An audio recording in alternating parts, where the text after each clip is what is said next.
Zweig Group invites all AEC industry leaders to the 2024 AEC Small Business and Entrepreneurship Forum, the premier event for small firms in the AEC sector. Experience innovative strategies and insights on May 21st, crafted by Zweig Group's industry experts. Engage in keynotes and interactive sessions focused on recruitment, retention, and business growth. Join Zweig Group for this unique networking opportunity and take your business to new heights. Secure your spot today and be part of the AEC industry's future. Visit zweiggroup.com for more information. The Zweig Group team looks forward to welcoming you.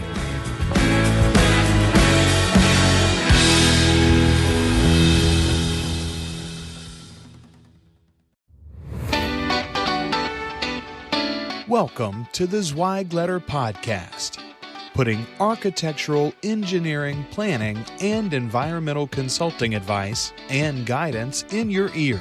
Zweig Group's team of experts have spent more than 3 decades elevating the industry by helping AEP and environmental consulting firms thrive.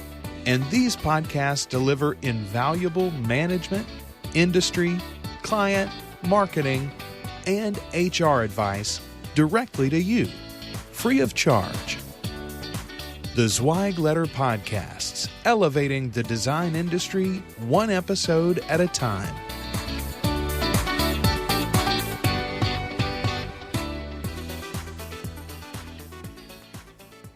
Hey, folks, and welcome to another episode of the Zweig Letter Podcast. I'm your host, Randy Wilburn, and I'm excited today because I'm here with Marcia Alvarado from the Alvarado Experience from TRC Worldwide Engineering. She is just an outstanding individual. I got connected with her through the ElevateHer program at Zweig Group, and for those of you that don't know about that, we'll talk about that a little bit later on, but she's here today just to kind of share her story and some of the things that she's been able to do. And I've done my research on her and I've just been blown away. And so without further ado, I wanted to welcome Marcia Alvarado to the Zweig Letter Podcast. How are you doing today?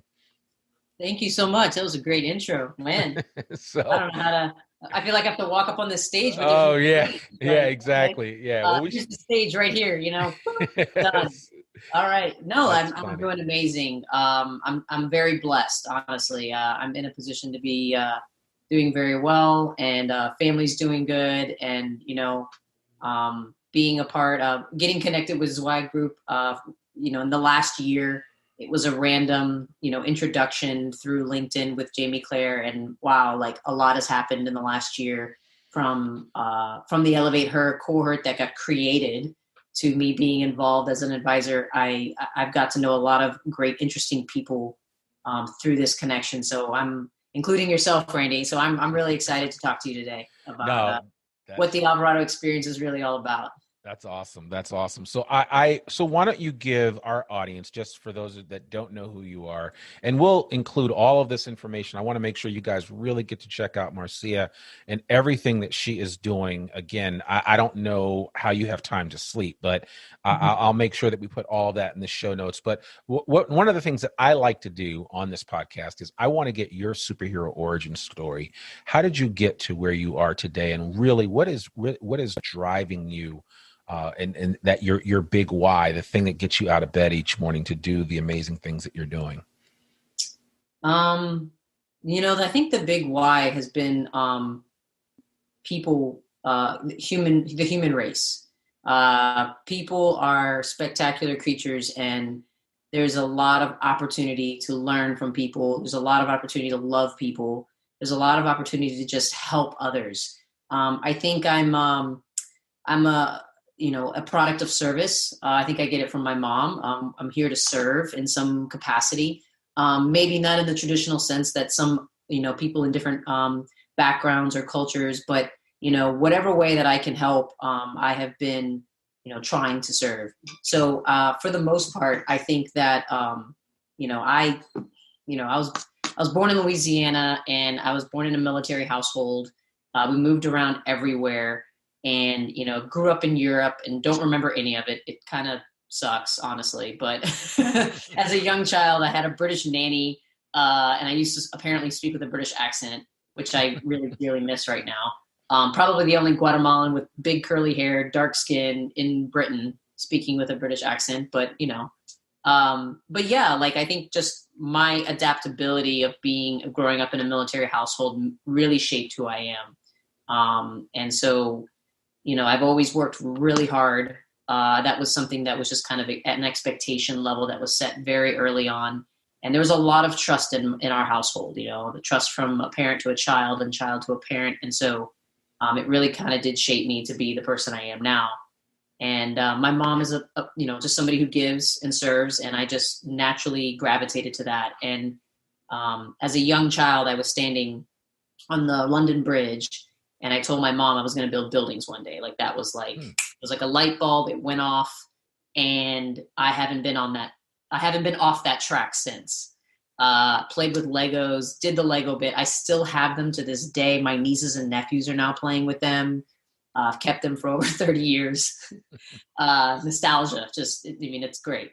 And like I wanted to build buildings, and that was it was a one-track mind. As a young child, I was very goal-oriented, kind of goal posting almost in a sense, right? To a fault. And I just continued to strive to become an engineer and realize where I could fit in. Was lucky enough to pick up a basketball at 8 years old and was kind of good at it. So I ended up playing basketball, and it got me a full scholarship to pay for engineering school. So juggling basketball and engineering really helped me to just, first of all, be hyper-focused in every amount of energy that you have, because time is valuable. And so in college, I didn't party. I didn't do any, engineering students don't generally do it. Right. But who has time? you're also playing a collegiate athlete. When you're playing a collegiate sport, there's a lot of man hours and blood, sweat, and tears that go into that. That is physically and mentally exhausting outside of engineering. So as challenging as that was, I got through it and I graduated. And a lot of those things in the way that I grew up really shaped me to be the type of person I am. And I think your environment plays a big factor. And now, the last few years transitioning into almost a new world, whether, fashion, marketing, modeling, like it's just opened up a different avenue to share. And I didn't realize how much of an impact my story had, and the way I moved about the world, the way I looked at the world, the way I viewed the world, and the way I make decisions. And now it's just come to pass where there's this form of visual activism now that is really playing a big factor in our lives. And all I'm really doing is sharing my experiences, because I truly believe each individual has different experiences. And if you're willing to listen and learn, you can, arrive at different ways of moving about the world. And I think that if people look at it in that sense versus a cultural sense or, categorization sense, or, you're coming from this city, you have this background, you have, this color of skin, this is your sexual orientation. Like if you're looking at it from that perspective, you're getting it all wrong, in my belief. So that's how I've been able to look at things, and I try to share that knowledge so that other people can kind of look at it in a different perspective and hopefully make better judgments and be a lot more inclusive in the way that they move about the world. Yeah. And man, you said, I want to try to unpack all of this, but I don't know if we have. I know. We'll have to have. It runs very fast. No. We'll break it down. It's good though. It's really good. And I got to ask the question because, and I guess this is where I will start. And I guess we will focus on the engineering piece of it first, but this is a very white male dominated industry.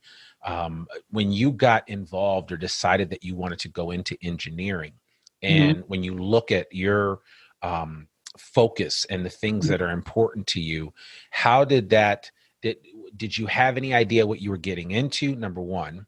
And number two, how has your, because you've been in this industry now for what, almost 15 years. 15 years. So you're almost a lifer, right? I mean, you're almost right there with me. I've been around for 2 decades, and I feel like I've been involved with this industry and seen so many permutations of it. But how did you reconcile your views on things with the way that this industry is set up, which is pretty straight-laced, pretty, Right. it is what it is. And this is the way it's always been. And, this is Right. how my daddy's engineering firm was. This is how my mom's architectural firm was, and nothing has ever changed. How have you reconciled that? And what do you think you've been able to bring to the table to elicit the type of change that you hope to see within this industry? So I think that there's kind of two segments to, I think, my career. There's the segment of my career before I turned 30 and the segment after. It's kind of a very strong line of demarcation because what I started to get involved in outside of engineering. Sure. And that's modeling, like random. I wear menswear, and I thought, man, there's so many guys that think I look really good in what I'm wearing. Maybe I'll go down this road. And that really opened the door to a lot of other things that is my surroundings. Yeah. As a young child, it was very much of a focus of me. What do I need to do to get to where I want to be? Period. I don't care what anybody else is doing. I don't care what society tells I can or cannot do. I don't care if I'm a female or if I'm this or that. Like, I kind of went in blind. Like, I think it was just a focus of playing basketball and doing well in school. That was it. I became very goal-posted in that way. And so when I went into college, my freshman year, I'll never forget, this was kind of a light of a fire of the first time someone told me that I couldn't do something. And it was majoring in engineering and starting playing basketball at the University of Louisville. And they said, you're in Speed Scientific School here. And I was like, yeah. They're like, but you're playing basketball. And I'm like, yeah. They're like, well, you can't do both. And I was like, what do you mean? Like, I have a scholarship. Like, I'm in school. Like, if you got a free school and you're the first person in your family to go to college, wouldn't you pick a really good degree that like costs a lot of money and you can take advantage of the situation? Right. So I went to engineering school, but everybody within the athletic, not department, like not like staff, but like students were like, how are you going to do this? Because this is not something, engineering students go to this particular program and drop out because it's too hard. Just doing engineering, no job, no nothing else. So having like almost a part-time job of playing basketball for the college was like, that's a whole nother, and so that was my first glimpse of like you can't do this. And I kind of was just like, well, I'm going to do it. And I struggled the first 2 years. I'm not going to lie. I was not the most gifted student. I don't have a photographic memory. I would study with my counterparts and not get the same grades. Like, it was a struggle till I got to a point where I started studying about structural engineering and it started to become more natural to me. So going into my career, I left college, I finished, and I moved to New York City. I went there to visit and I fell in love with the city. I fell in love with the buildings. I just wanted to be in that environment, and I fit in really well, like a mini New Yorker, right? I was only there for 4 or 5 years, but I started walking just as fast as everybody else, like you just kind of stop gawking and looking. And so I don't know, like I got a job and I was working in an environment. There was females in the environment. There was some diversity in New York City. So I didn't feel as pressured to feel like I had to prove myself in that environment versus maybe if I got a job here in Florida or in another, town. So I started my career in a very culturally diverse area, and it felt very comfortable because of the military background. Right. Growing up, you go to military bases, there's all different cultures represented, Asian, Black, white. There wasn't necessarily this idea that, I grew up in a small town and the first, African-American I've ever seen was in college, like I went to school in Kentucky and I heard people's stories about that, but I didn't feel that. So when my transition wasn't as hyper-focused on, oh, this is an industry I'm not supposed to be in, or this is not. So I just went into the industry and I just knew that I'm a hard worker. Like that's what you're going to get. I may not be the smartest, I may not be the fastest, but I'm going to work really hard and I'll do whatever it takes. And usually when you say that, people don't believe it, but when you show it to them, then they will give you those opportunities. And I moved through my 20s just pushing and pushing and pushing, studying, take the PE, take the EI, take the PE, become an engineer. And then I passed at 28 and I'm like, oh, I'm a professional engineer now. This time in my career, I'm back in Florida. Everybody dresses a little bit more relaxed. That's probably the biggest difference that I noticed. But then, I don't know. I kind of just feel like this is it. Like, so I ran out of goals really is what happened. I was like thinking like, okay, like I did everything I was set to do. And I didn't have this concept of my surroundings. I wasn't involved in the LGBTQ community. I wasn't an advocate. I wasn't, doing a lot of extracurricular activities because there just honestly wasn't time, right? Yeah. Getting a master's, studying for the PE, building yourself, so I became very hyper-focused, and that's how I got through it until I started branching out, and then realizing when I started getting into modeling, I started realizing, androgynous models, changing the idea of gender and fashion. Next thing you know, there's like a social justice movement happening. Next thing you know, I'm getting involved a lot more on the political side of ideas. And that's when things started really coming in about the industry, about how it's really bad. Like, we need to work on this. Like, this is some things we need to, and I started realizing now going into, the second half of, in the 30s that okay, where can I help? Right? What are the opportunities? So people have asked me what have you done to succeed? I'm like, I just didn't pay attention to anything else that was going on. I just only focused on what I needed to do to be successful. And one of the things I learned very early in New York City was that people respond to your presence and how you present yourself. When I was working in New York City, I had a second job because you don't have just one job in New York City. Right. You have 2 or 3. I got a second job selling suits at Banana Republic at Fifth Avenue. And I started selling suits to customer service, So what I knew when I started to realize people in New York, you can look a certain way and you can gain confidence and gain respect by your presentation only, whether you know what you're talking about or not, right?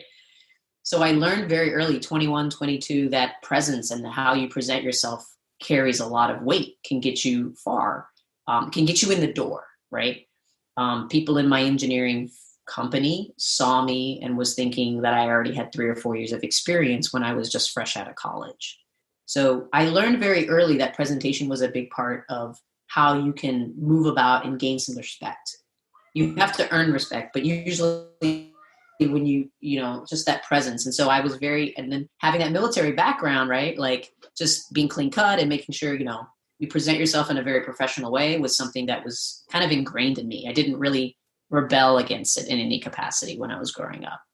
So it just became my nature and then I learned, I understood how people were able to respond to that, and you can have presence with that. And then how you speak to them and how you communicate to them can be just as effective, but how you present yourself is half the deal.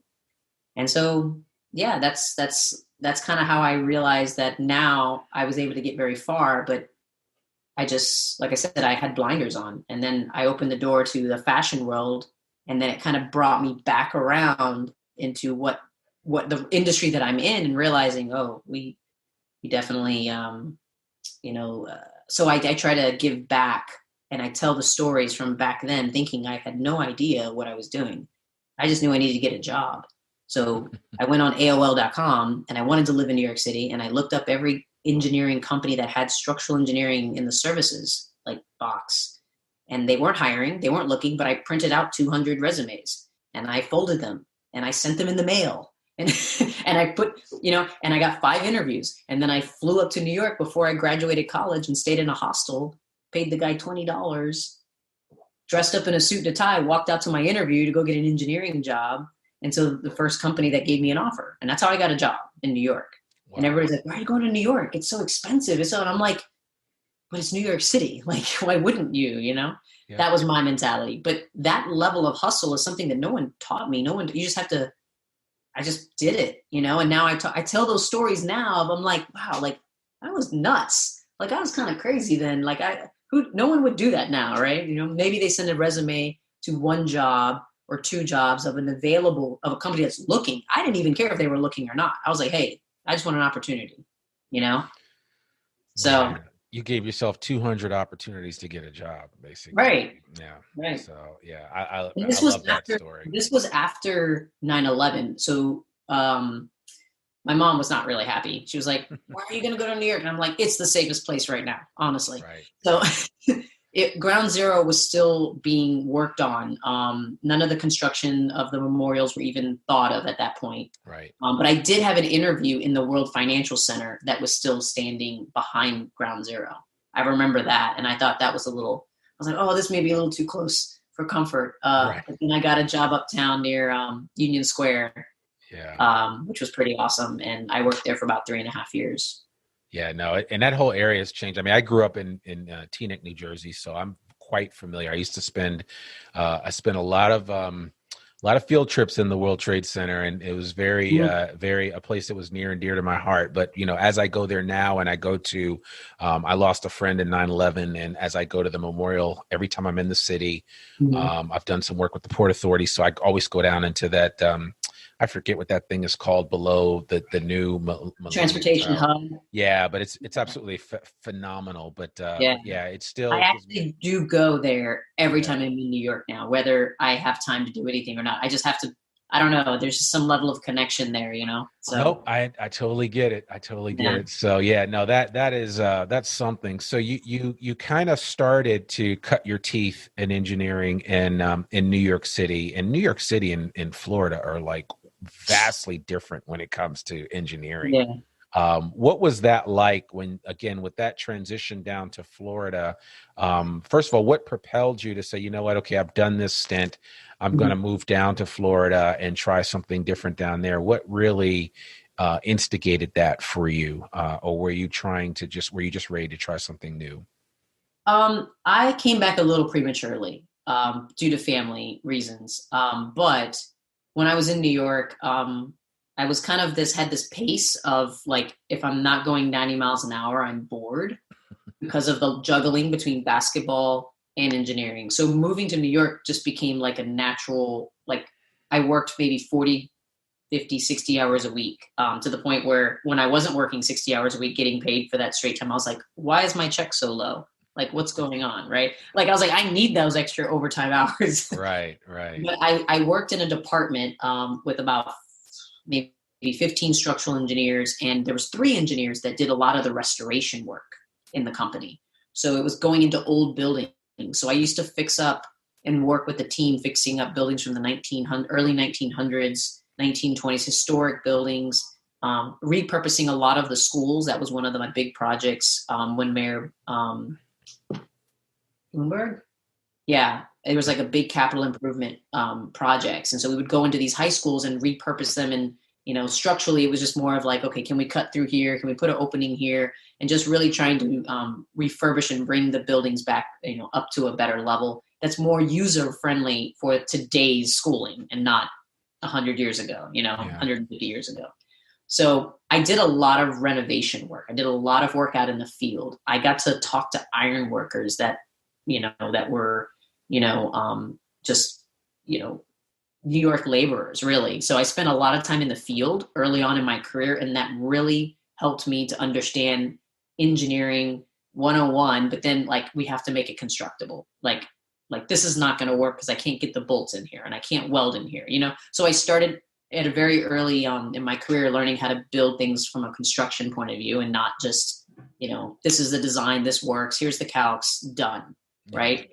So always being in the field, literally sketching, like trying to go out to find out what's behind the wall, because half of the times we didn't have any drawings. So it was always this investigation type of work. So I did that in New York City for 3.5 years. And then I came back to Florida to be closer to my family, just for my mom's health reasons. And then I had a little bit of a culture shock coming back, because it was like in New York, I was like moving. And then I came to Florida, it was like, you move in slow motion. I was like, can we like build this 2-story building and like, we have all this land you can lay down. And in New York, it's like, there's no lay down yards. There's no, the scheduling is down to the day of when we're going to hoist this beam up. And it's just a whole nother level of process.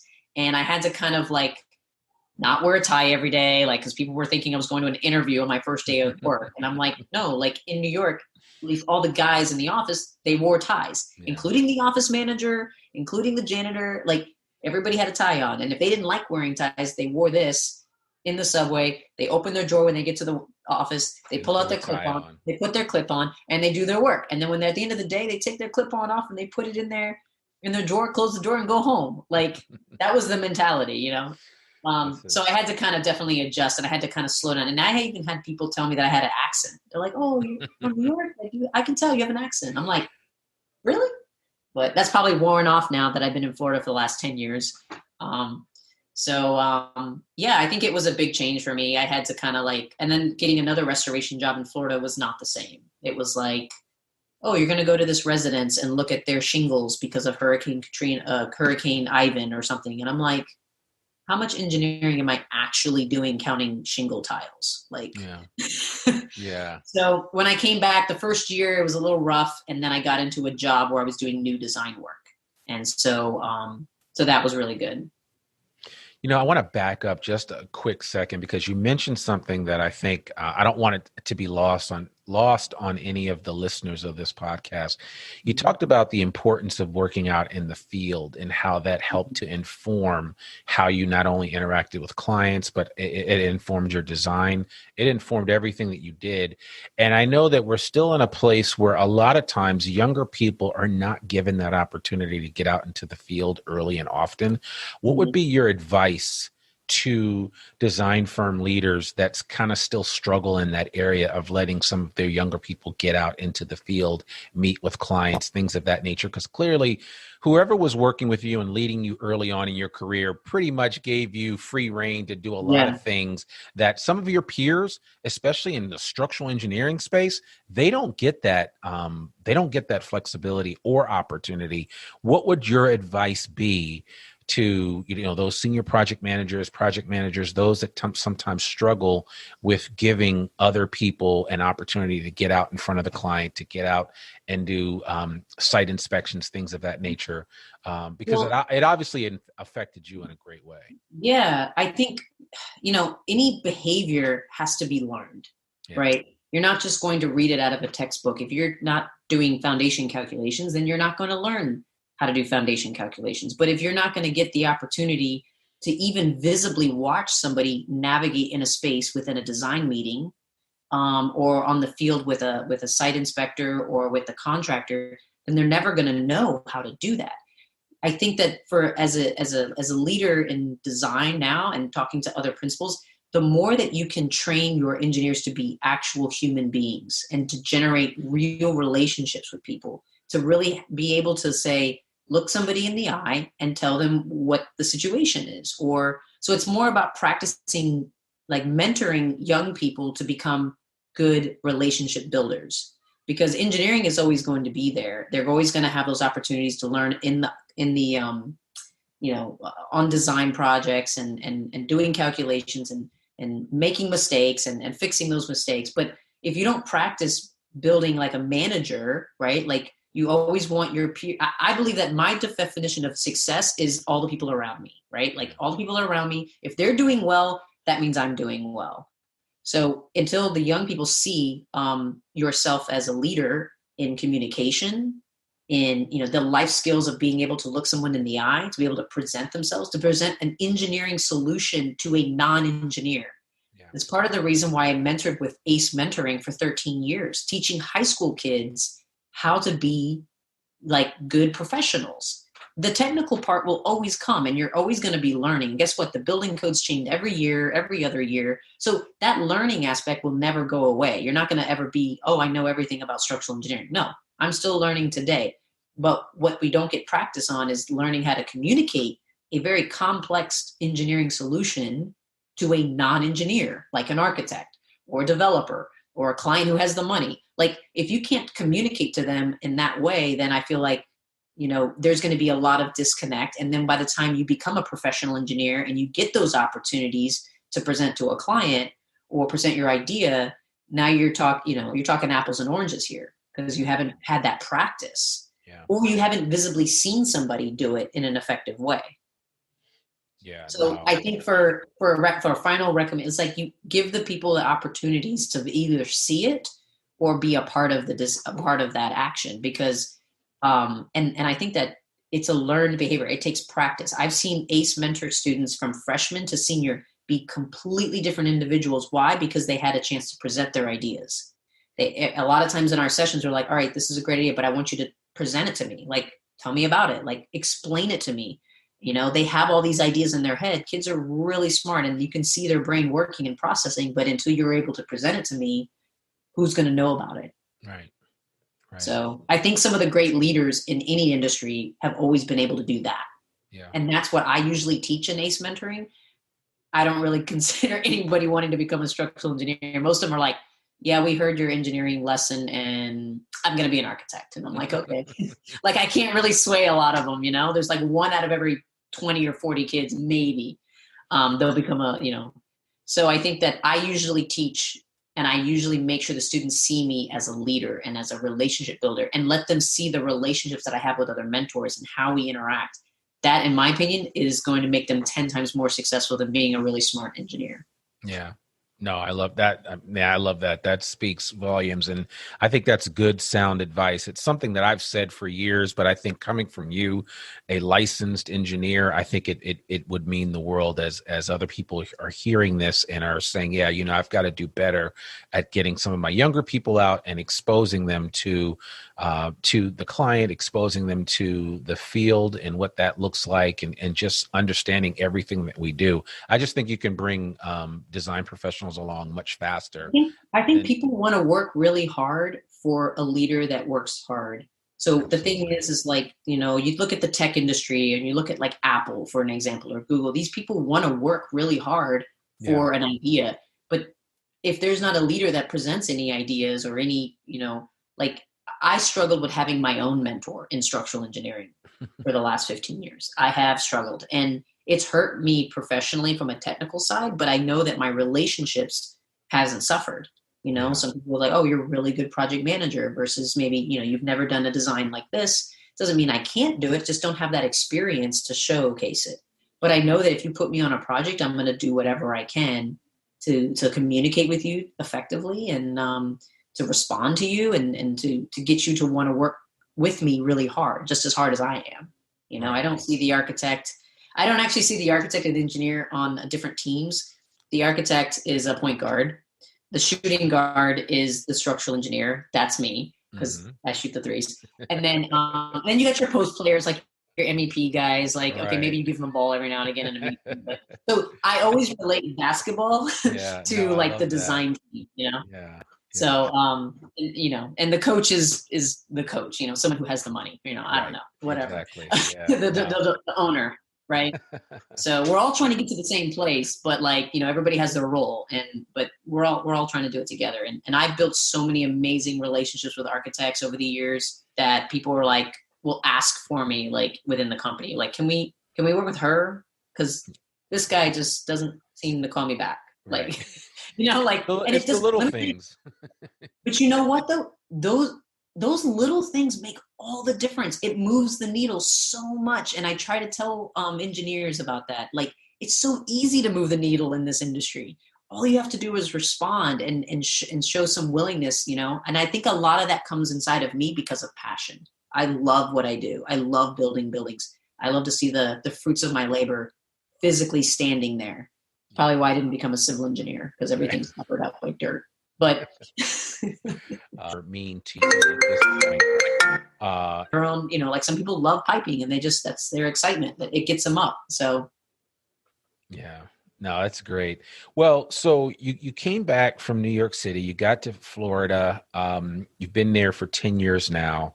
And then you started to move kind of in a different direction. Not so much that you stopped doing the engineering that you were doing, but there were other things that were pulling at you, other interests that pulled at you at the same time.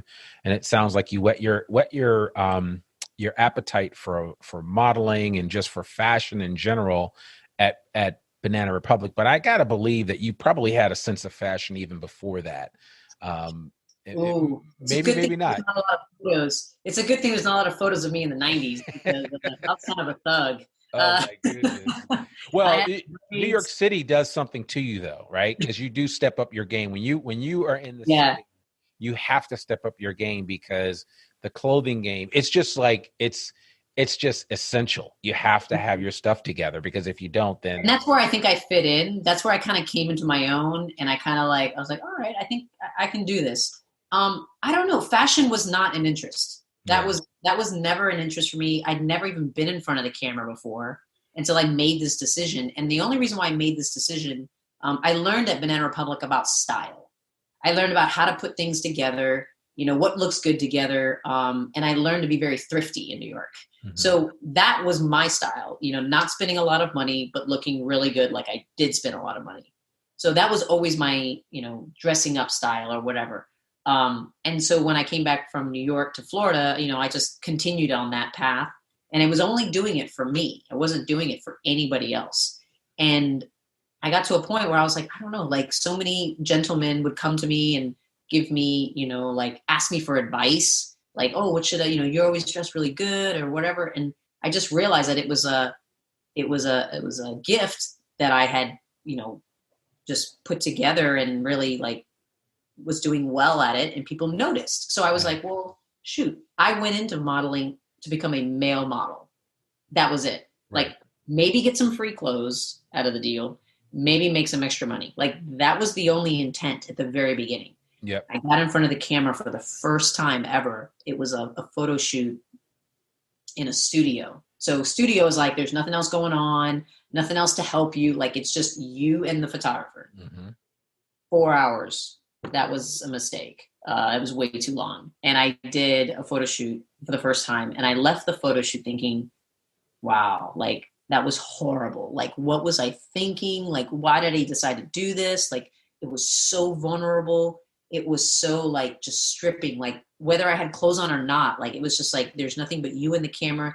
The photographer was a really amazing guy, and he walked me through it, but he was a little blunt because he was from France, mm-hmm. and he was a local wedding photographer. And he was like, okay, this is not working. Let's try something else. And I'm just like, oh no, like, is it really bad? Like, what's going on? But it was just the natural thing. Like, oh, this is not working. Like, let's try it this way. Let's try it. And so I left after 4 hours thinking to myself, like, oh my goodness, why would I put myself through this? Right. But I had this flame inside of me that was like, no, like if I can master the art of emoting emotion on command, that is going to be powerful in life. Right. I literally, like, all the ideas about my goals about becoming a model and why went out the window after that first day. I was like, if I can figure out how to do this really well, I'm going to be able to control my internal emotions about everything, how I react and how I move about the world, how something happens to me. Like I can kind of control it instead of like, just breaking down or having all these very knee-jerk reactions. Right. Yeah. That's where my mind went. And then modeling became completely different for me after that. I wanted to be really good at it because I wanted to build myself from an internal perspective. It wasn't about the money anymore. It wasn't about being a high, America's Next Top Model. Like that all went out the window. And then I started understanding the industry, how the industry broken out between women and men, how women get paid much more than guys, mm-hmm. which is probably one of the industry. How it was very a lack of diversity on the female side versus more diversity on the men's side. Like it was just like the complete opposite of engineering. And then when you expose yourself to something like that, and then you come back, you're like, wait a minute, I don't have that on this side. Like what's going on, right? Like, so that's when the wheels really start opening up. So I was like, what have I done? Like, how did I go from one port to the other? And that's when my mind started then I started getting more involved in the community. I started talking to more people, and then people just started asking me like, wait a minute, these modeling pictures are amazing. Like, but you're an engineer? And I'm like, yeah. And then it became a story. And then I was like, oh no, I got to tell this story. So right. I don't know, like that's how it actually happened. And now as a form of visual activism, it's become a huge part in the way we identify and talk about life and how we feel on the inside and how we express ourselves on the outside. And I've been very blessed to be able to be comfortable in my own skin and be able to express myself exactly how I want to. And there's so many young people that are not able to, whether they're gay, straight, black, white, whatever. And so one of my biggest missions is to just talk to our youth from a safety perspective, to keep them safe, to keep them comfortable, to know that it doesn't matter what obstacles you've had or you're going to have. It's about what you do in this world and how you can kind of like, how you can react to it, because you have control over that. Yeah, absolutely. That's so out of that whole experience, came the Alvarado experience, I guess, because mm-hmm. It's been about 6 years now, right? You started that in 2014. Well, there was a website that I had for modeling, and it just ended up being called the Alvarado Experiences. So it was more of a modeling website that I created. But what happened was when I started modeling, I even went to New York on vacation, and I went to about 30 agencies, 40 agencies. I walked in, I snuck into Wilhelmina one day. That was fun. I mean, I went in thinking, okay, I'm going to try to do this and see what happens. And the scariest part is if you actually become successful, right? Like someone actually says yes, and you're like, oh crap, do I give up engineering? Like, what do I do? Like, how do I go to an audition in New York when I have a job here in Florida? Like, I tried it. I was a little short, and I was definitely had a very unique look, so it wasn't very commercial, right? Yeah. It was a little bit more editorial. But I went into it thinking, I talked to a lot of models. I talked to a lot of people in the industry, and then I was like, you know what? I think so many people are reaching out to me about what I'm doing and about being visible, especially as a masculine presenting female, that I was like, I have to like package this somehow. I have to create a platform for them. Yeah. And that's when I actually dedicated time to build the Alvarado Experience as more like a fashion and lifestyle blog. Ways for me to like share my story with photography, and be able to help people. And that's where it grew into. Yeah, no. And it's, as I was looking through some of your website and also the program that you did down in Tampa, and, some of the fashion advice that you were throwing out there. And I was thinking, man, I kind of miss getting dressed up, right? Because I mean, most of the time, we may have a presentable shirt on up top, but if you're not going out to see clients like we used to, you may have pajamas on down below. So I mean, that situation is totally different now. The pandemic has changed things for sure. Even it has. It is a little bit more challenging now. I haven't worn a suit in 6 months. Yeah. So and that's something I think we'll have to get used to. I think at some point in time we will get back to that, but that's after we get back to some normalcy, which I think everybody is craving for at this moment. It's just to have a little bit more normalcy.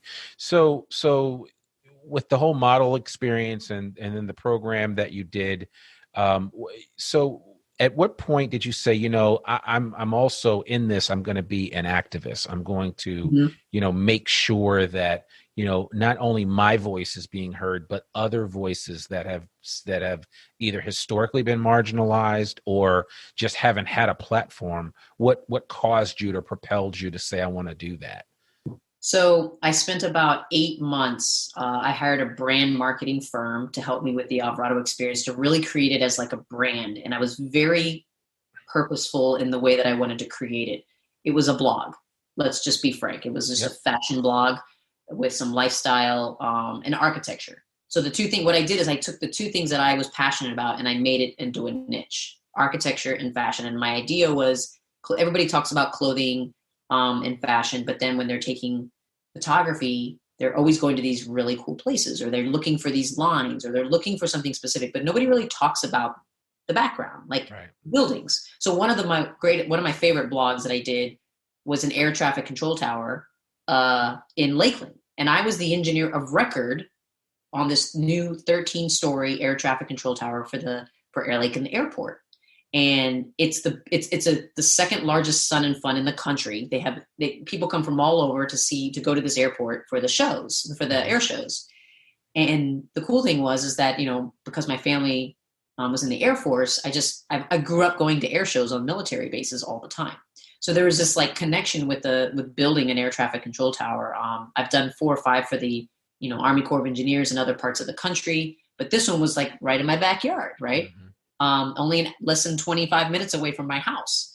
And then I got an opportunity to pull fashion in, because there was these jackets, the Alpha jackets, that are inspired by the Air Force flight jackets, and they're now fashionable. Like, people wear them. Bombers, people are wearing them. So I got a jacket from the actual brand, Alpha Industries. They sent it to me and said, hey, create a blog about it, send us some photos. And that's kind of like the influencer world, right? Like, they're using us to sell their product. Right. So what I did is I did it in my own way. I took the flight jacket, I picked up the phone, I called the airport director. I was like, hey, I want to do a photo shoot, and and he was aware of my modeling background, and he allowed me to go on site and shoot some photos. And so the blog is more about mixing, where fashion and architecture really come together, and talking about both, right?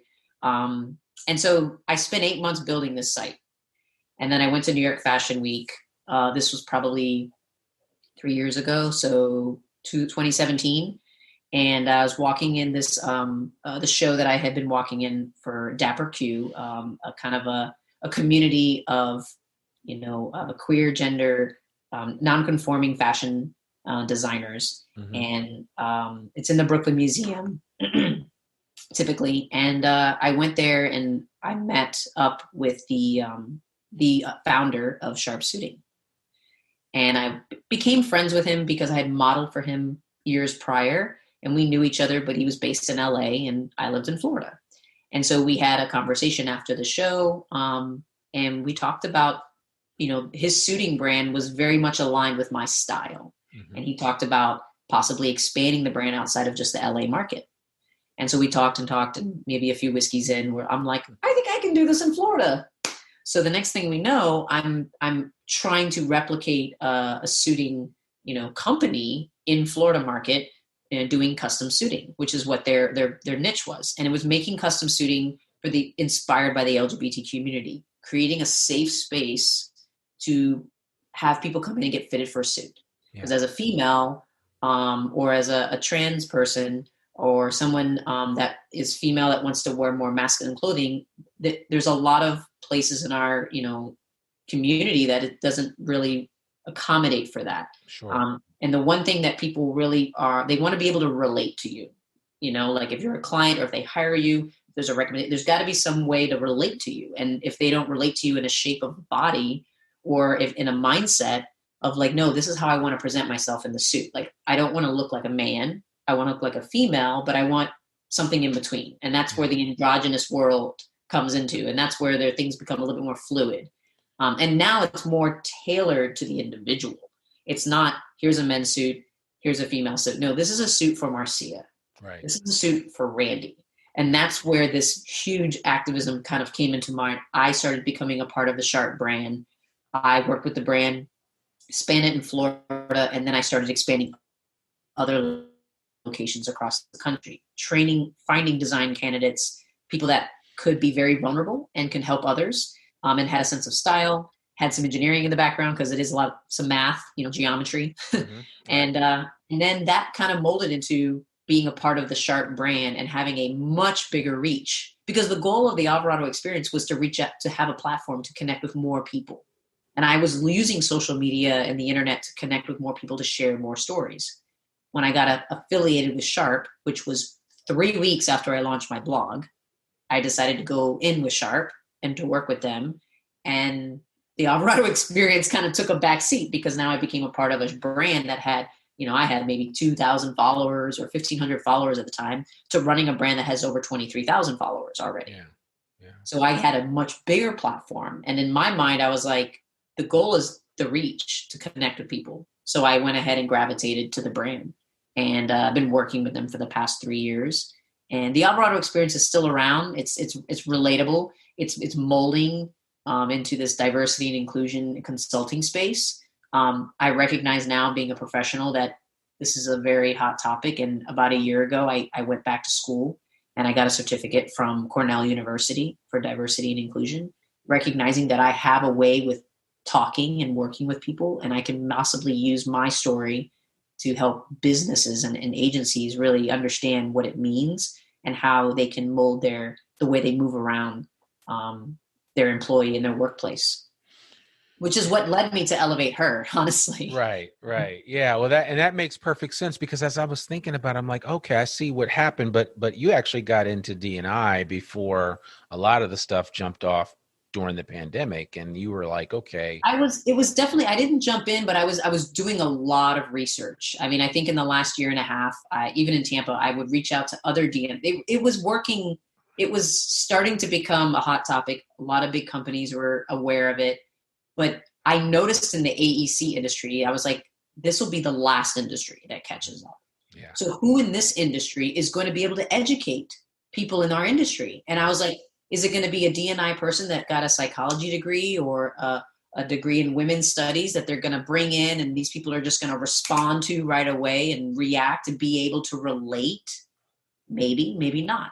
Or maybe there's an engineer who has that, is adding that to their list and say, hey, I'm an engineer. I've worked out in the field. I know what it's like, as an engineering student, working out in the field, being in management, being in leadership. Like, I know what it's like to be in this industry. Now I'm showing you a different way to be able to work and things to think about. Really, it's more about creating awareness so that people can be more, just take a step back and think about how they're making management decisions, how they're interviewing, how they're communicating with their employees. So I figured if anybody can help, maybe it's somebody that came from the industry. And that's how the Alvarado experience now as an LLC is more of a business consulting business. No, I think that's, which hasn't taken off or anything yet. No, it's fine. Like, but it's part of the process, right? Like to see, who's willing to have the conversations. And ElevateHer was a big reason. I mean, Jamie Claire brought me in as an advisor, and I was like, listen, I'm just now getting into this. She's like, yeah, but your perspective means something to this group, to this cohort. Right. And so that's why I gave the interview there. I talked to the group. I worked with them as a peer throughout the few days that we had met. And then the pandemic happened. Of course. So, that's where, but I think it's still relevant. And I think it's gonna, I think women and allies will be the people that change the way industry, goes forward. No, absolutely. And I was just going to ask you what your initial thoughts were as you got involved with ElevateHer. Do you think it has had the intended effect that we would hope that it would have with those that were able to participate? What was your feedback that you got from some of your other cohorts? I think that we're all wrestling with a lot of emotions when it comes to women in the industry. And not meaning that, I think that we came together and there was a lot of time talked about the issues, but Jamie Claire really challenged us to think about the deeper underlying, like what is going to truly change our industry? Like, how are we going to really, like, yes, there's an issue with equal pay. Yes, there may be an issue with, maternity leave versus paternity leave, or just general HR related, but like, what's the deeper underlying issues and how are we going to tackle those? And I think, one of the things that I have been very successful in my career is just to be human to everybody, whether they are accepting of it or not. But like, I'm going into it in a different mindset. And I think there's a lot of people that have been challenged by that. They're not able to, disconnect. And so I think one of the biggest things is we came together, we recognized some issues, and then we really tried to focus in on the deeper lying like problems and how we can provide solutions. And we really wanted to walk away with tangible solutions. One of the greatest ideas that came out of it was this concept. I don't want to give it away because they're going to give a presentation, but this concept of really holding the public, having the public perception weigh in on the way that we do our work. Yeah. So when the public becomes involved of like, if I'm not going to bring somebody into my home to do work on my house, if they're not reputable, if they're not, have some certifications, let's say, or, they are, accepting, like, what if I bring a contractor in my personal home as a LGBT, part of the LGBT community? Like, I may want to vet them. I may want to know, like, hey, are you LGBT friendly? Like, is this going to be an issue? Like, if you're going to be in my personal space, are we going to have problems? These are things that the public thinks about. And so, and they're not going to spend their money, right, with people that they don't necessarily have a sense of, okay, you're here to help me. You're providing a service for me, and I want to make sure you do a good job for me. And I think when you bring the public involved, and that's where, okay, who's building our buildings? Who's building our roads? Who's building, and if the public was aware of the industry and how these employees live and work in this organization, maybe then there's a way to like hold them accountable. Yeah. And that's all I want to, but that's like one of the deeper lying ideas of like, how do you change the industry? It has to come from the top down. And if it's the city of Tampa, I'm in Tampa, Florida. If they're like, nope, we are going to make sure that these companies are vetted in some diversity and inclusion initiatives, Yeah. Next thing you know, the companies have to change, right? Just to get the contract, So this idea of bringing the public in, I think, because nobody really knows, nobody really cares at this point, who builds the buildings, who fixes the roads, who, but when it comes to their own home, it matters, right? Right. Right. Yeah, So it's like trying to see if you can wrestle with that. So I think it's a really good idea, and I think it will take a long time, but I think that we have to get everybody on the same page of being aware that there's a problem. And I think that's where the ElevateHer was really, really astonished, and why we started, because there's a lot of part of the industry that don't feel there's an issue. And that's challenging. Yeah, absolutely. No, I agree 100%. And I'm glad you're mentioning that, because, of course, ElevateHer is doing something during the Elevate conference. And at the time that we're recording this, which is before the conference, and this will actually come out before the conference, the whole thing starts. I think people that hear this should avail themselves of participating in that program and listening to some of the findings that you guys came up with. But yeah, now it's open. We've opened it. They've opened it completely up to the public. So it's not like you have to be at we're not having a physical conference. So now it's virtual, and they're literally opening up the entire ElevateHer, presentations and kind of synopsis of what's come out of the last 6 to 8 months worth of work. Yeah, no, I think it's going to be really good. It's going to be really good. So I appreciate you sharing that and not giving everything away, because I think people that need to tune in and check that out, and you can find out more information at zweiggroup.com. I want to end this on the last thing that you mentioned, and you've mentioned it in several places, but what is being a dreamer in terms of where do you see yourself going next? I mean, you've got a modeling career. You're getting into consulting. You're a structural engineer par excellence. What are you dreaming about next? Isn't that enough, Randy? Well, no, you said it. So I mean, I want to. Well, I think I don't know. I think that I'm starting to believe that, I kind of always believe that, like, we were never really meant to do one thing. Yeah. I think we as humans have to be a little bit more accepting, realizing that there can be many things and your life can change. I think the pandemic is probably going to be one of the best things that happened to a lot of, our world, because people are really physically taking the time to say, no, I need to, slow down and think about what's important right now. Like, what do I really want to be spending my energy on? So, I just think that I've already been doing that. Yeah. I spent the last 2 years before the pandemic realizing, and I took a leap of faith thinking, okay, Kate went to the ElevateHer conference, took some PTO, flew to Dallas. Next thing I was like, I got all the affirmation that I needed. And I was like, wow, like, okay, I need to do this. And I need to find a way to connect with this industry in this way. Yeah. So I think the future for me, and this was what's scary, because when I built the Alvarado experience and I was spending these 8 months building this blog, there was always something inside of me that said, this will be the legacy. Mm-hmm. And it's really weird when you're creating something knowing that it's the legacy, right? Yeah. It may not happen for a lot of people. It may come years later, but it was something inside of me that I was like, wow, like, I was like, the logo can't be too specific. It can't be like, it's got to be able to mold into different things. And it's just funny now, because now it literally is coming to fruition, where it's not going to be a fashion blog. It's being literally, as we speak, repurposed as more of a consulting professional business, whether it's networking, marketing, and speaking, to tapping into diversity and inclusion and how, training young people, and just kind of like this idea of everything I've been able to kind of piece together.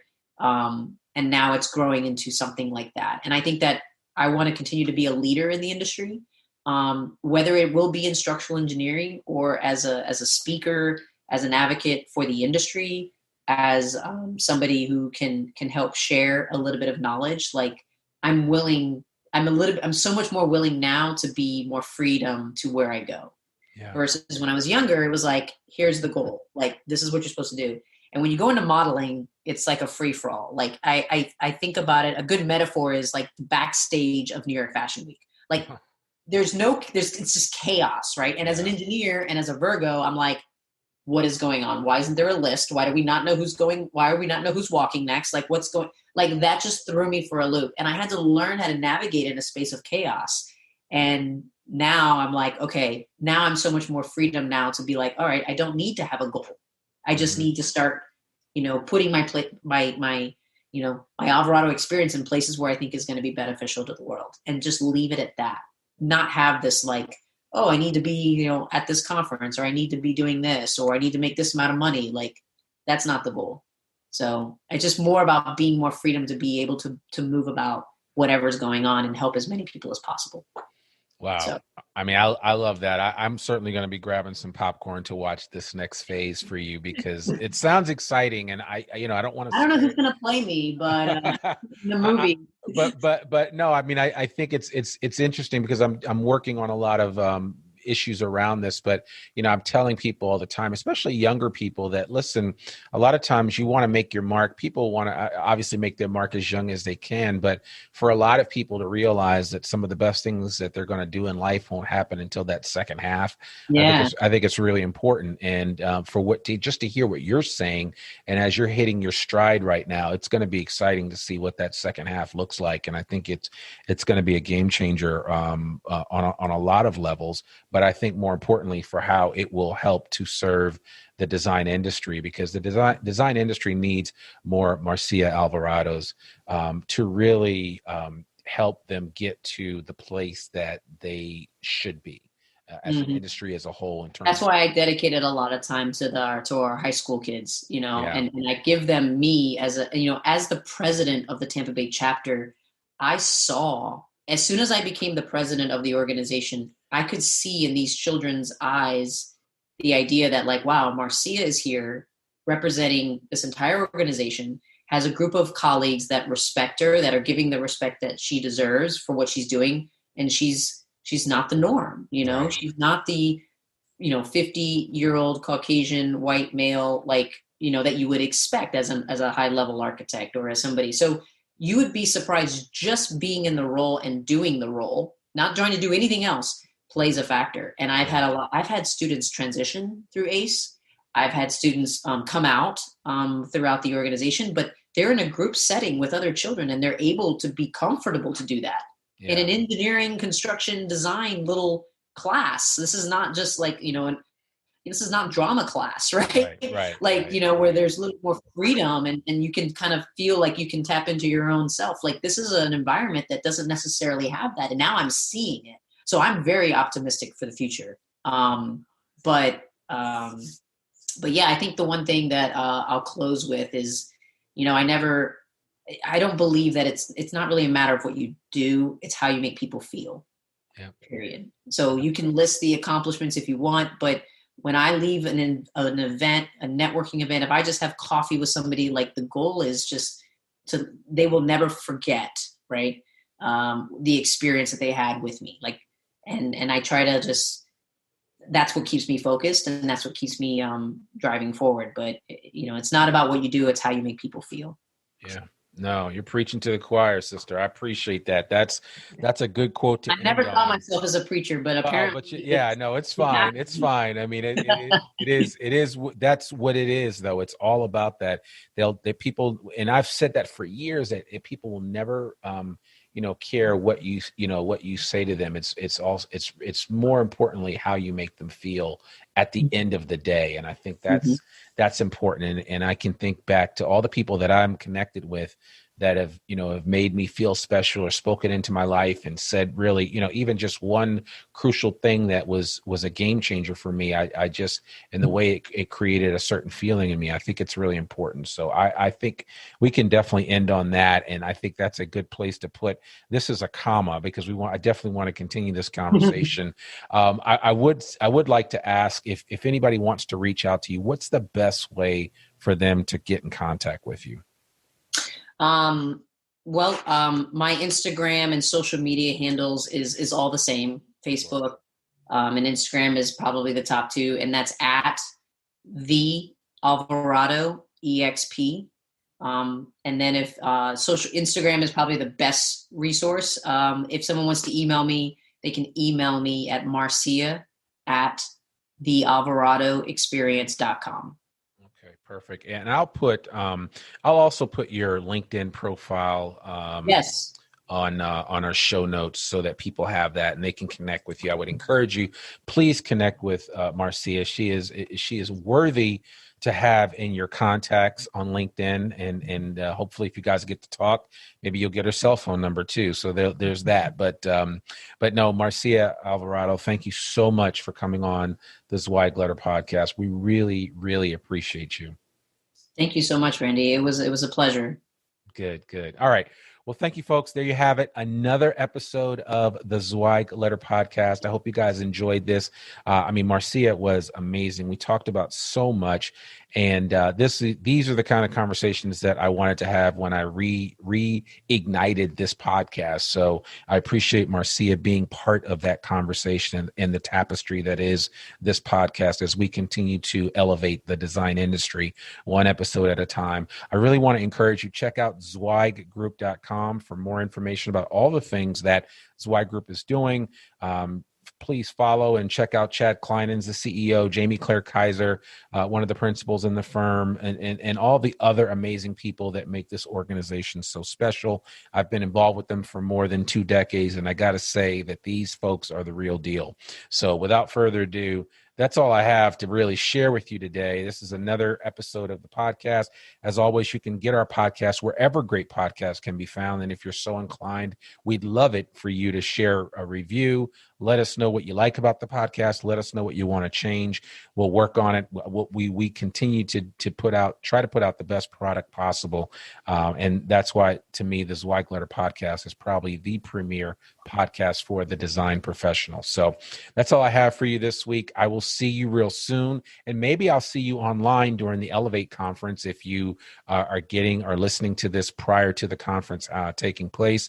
But just visit zweiggroup.com for more information about the conference, how you can participate in some of the free programs, as well as how you can participate in the premium programs. And I'm actually doing a talk in both the free side and on the premium side. So you want to be there and check it out. There's going to be some amazing people that are going to be volunteering their time and giving of their time for this program. So I really want to encourage you to do that. That's all I have for you this week. I will see you soon. Peace. Thanks for tuning in to the Zweig Letter Podcast. We hope that you can be part of elevating the industry and that you can apply our advice and information to your daily professional life. For a free digital subscription to the Zweig Letter, please visit thezweigletter.com/subscribe to gain more wisdom and inspiration, in addition to information about leadership, finance, HR, and marketing your firm. Subscribe today.